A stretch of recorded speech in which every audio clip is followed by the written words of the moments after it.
Is Last Sentinel the isolated water world we've all been waiting for? Let's find out now.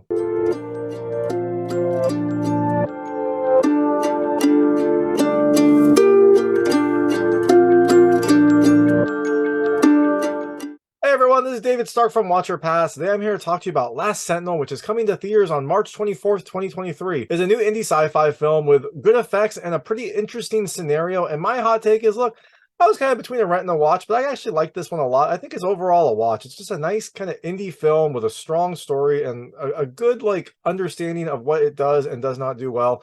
It does a really good job with the effects. It does a nice job with setting this kind of scenario and this limited cast. It really builds his world in a smart way and also has a stressful conundrum. So I definitely think you should check it out. Again, it's between a rent and a watch, but I liked it a lot, so I'm going to go with a watch. So I'm going to tell you a little bit more about the film, a few things I liked, a few things I didn't like, and then go into the ending. So as you can imagine, there will be spoilers in the ending section. If you don't want to know what happens in the film, I would turn it off. Then I will keep it vague. I'll keep it spoiler free up until that point. So in Last Sentinel, you have four kind of volunteer soldiers who are out on this outpost in the middle of the ocean. It is well into the future. The water levels have risen to a degree that there are essentially only two continents left, and they're kind of on opposite sides of the known world. And there is a outpost right in the middle where these four volunteer soldiers are. They're out there for 2 years to kind of monitor things, and then they're supposed to get relieved after 2 years. Now, unfortunately for them, it's been 2 years and 3 months, and they don't know why they're still there. So that, as you can imagine, leads to some stress and some tension as they're trying to figure out what to do next and why they haven't heard anything. So things I liked about this movie. The first are the characters. Like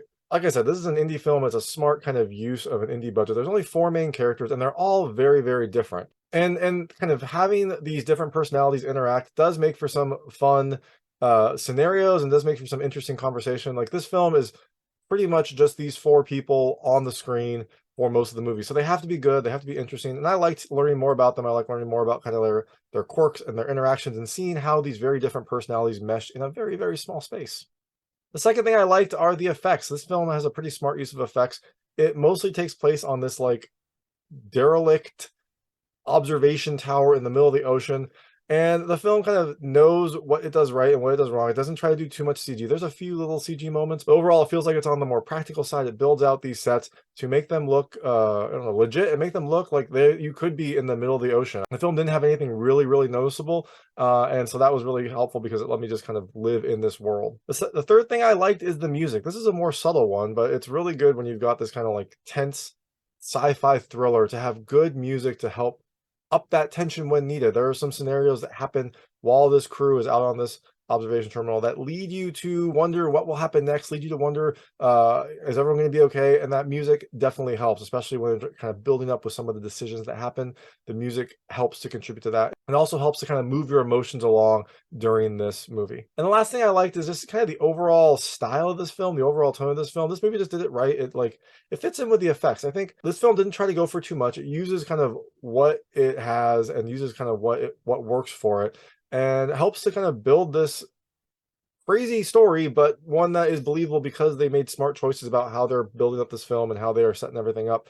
The tanker that they're on looks like it is outdated. It's been out there for 40 years. It hasn't really been updated since. It definitely looks like a relic of an older time. There are, effects from the ocean. There is old technology that they use, and there is just a general sense of abandon throughout. And I just kind of thought the film did a really good job of setting this all up and slowly building towards the later scenarios.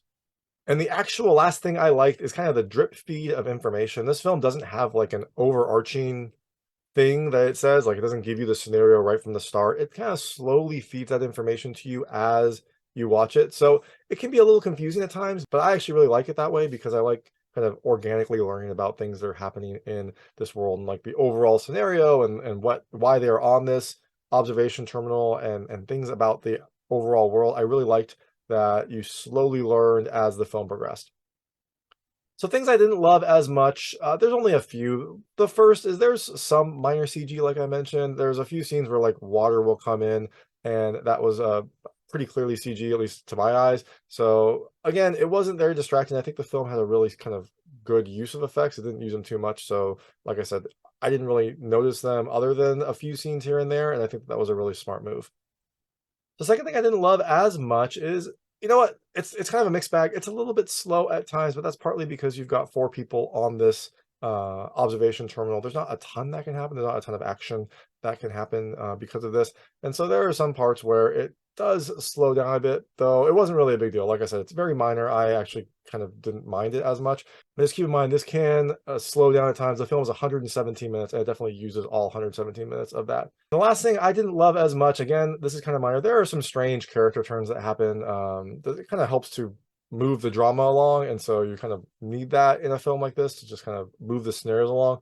But there are some pretty abrupt turns that happen in the film, and I will go into some of those in the ending section. So this is where I'm going to get into the spoilers. If you don't want to know what happens in the film, I would turn this off now. Just know that Last Sentinel comes to theaters on March 24th, 2023. You can check it out then. I definitely think you should check it out if an indie sci-fi thriller sounds good to you. All right, so moving into the spoilers in the ending section. So this film, like I said, you've got 4 people that are on this ship. You've got Hendrix, who's kind of like the boss, the top ranking officer. You've got Cassidy, who's kind of his second in command.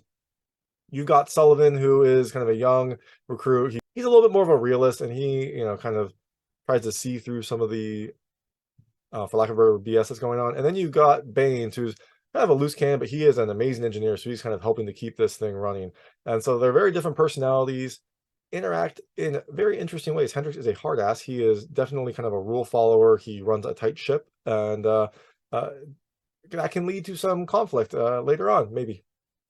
But the overall scenario is you've got this observation kind of tower. It's like a water tower in between the 2 remaining continents. So the water levels have risen up enough that there are only 2 remaining continents, and there is an observation tower in the middle of it. So this outpost was built kind of in the exact center, and it's on the only route that you can get to between the 2 continents and avoid all the various storms that are happening in this world. So it's kind of a crucial spot. It is controlled by one of the continents, but it's mostly an observation tower, although you do find out early on that it also has a essentially doomsday weapon. It has a 20 megaton bomb that it can set off. The resulting tsunami will wipe out all land-based life. So it is definitely a kind of last resort scenario. So the main question in this film is, why hasn't this crew been relieved? It's been 2 years and 3 months. They should have been relieved at this point, and they haven't, so you don't really know why. And as they kind of try to figure it out, a new hope, I guess, comes in. There's a boat that drifts into their area. It looks like their relief boat, but it's completely empty. And you're like, what is going on? They bring this boat back, and they're like, you know what we can do? We can take this boat, we can go check and see what's going on, because they haven't heard anything from the mainland. They haven't heard any like new updates in a very long time, and they actually have sent messages saying like, hey, what's going on? And they haven't heard anything, so they don't know if their country is destroyed, if there is something going on. So I guess the younger of them, Sullivan and Baines, are both very interested in taking this boat back. They repair it, and they're like, hey, we can take this boat and go back and check and see what's going on. Hendrix is definitely old school. He wants to stay on the post. He doesn't want to leave until he gets ordered to. They are like the observers. They are the ones that are kind of protecting this area, and they need to stay here until they're relieved. He goes so far as to tell them to like strip the boat and get all of the useful things for the outpost. There's a little bit of a resistance to it, and eventually he seems to agree until the next morning, when he lets the boat off, drift into the ocean, and then tries to get them to fire on it. He says like, oh, there's a new threat, and they start firing, and then they realize it's this boat. And then at this point he has to threaten Baines in order to get Sullivan to actually shoot the boat. So that kind of hurts the overall morale. And through this all, you have this doomsday device called Martha that is this, like I said, 20 megaton bomb. There are 2 keys to open this. You've got the key from Hendrix, and you've got the key from Cassidy, the second in command. They both need those keys and a special arming code to set this off. Now, Hendrix has both the keys at the start. After this whole scenario, Cassidy has both the keys, and the location of the keys is an important thing that happens throughout. Now, eventually, after Hendrix does this, they kind of relieve him of his duty. They throw him in the supply area and lock him up. And now Cassidy is kind of the one in charge. But because Baines was like, had his life threatened, Hendrix pulled a gun on him. He shot him in the ear to try to get him to try to convince him to shoot the ship. Baines is kind of like done with this. So he just starts drinking, he kind of goes off on his own, and eventually he assaults Cassidy. And it's a weird change. And like this was kind of one of those like weird character turns that I didn't love, although it did, make for some more drama. It just felt out of nowhere. Baines assaults Cassidy. It looks like he tries to like rape her, although he doesn't get very far. Cassidy kind of fights him off, and tells him like sober up, which I thought was also weird because he like assaulted you. You don't just be like sober up. You would probably throw him in the brig. But I guess there's only 4 of them. They kind of need everyone alive and everyone there. So she just was like, sober up, get your shit together, go. Cassie goes off to Sullivan to tell him what happened. But then she realizes that the key that was around her neck is missing. So it seems like the assault was all just a ploy to get that key. And so Baines arms Martha for some reason. I don't really understand why Baines did this shift. It seems like maybe he was just done with it all and just wanted to kind of end the whole scenario. But he arms Martha and almost blows it up. He apparently forgets the last code of the arming code. So he arms Martha, types in all the numbers except the last one, and then stops. And during this time, you also realize that Hendricks has escaped. The boat that they have, the little like dinghy, is gone, and Hendricks is nowhere to be found. So after this tense scenario where Baines almost ends all of human life, they realize that a storm is coming, and so they need to kind of bunker down. So Cass and Baines go off to like gather supplies, and Sullivan's going to stay and like lock down the ship. And so this is actually kind of interesting. Cass and Baines go out to this like floating plastic island, the one that you've always heard about, the like giant floating plastic island in the sea. Well, that's where Cass and Baines go. It's apparently pretty close to this outpost. They start gathering some supplies from there. Cass also has a gun in case Baines does anything, because he did just kind of like try to kill them all. Again, that was kind of also weird. They're like, hey, Baines, you just almost blew us all up, but now you're better and let's keep going. So while Sullivan is there trying to like batten down the hatches, he realizes something, and he looks and sees that Hendricks was doing a calculation based on kind of the currents and the tides of their last relief ship and like how long it would have taken it to drift around. And he realizes that like the ship that drifted around 3 months out must have been a ship that came for their relief, because their relief was supposed to come in 2 years. It never came, and then about 3 months later, another ship just kind of like drifted in. So he's like, okay, that's weird. Like Hendricks was figuring this out, and something must have happened to the crew.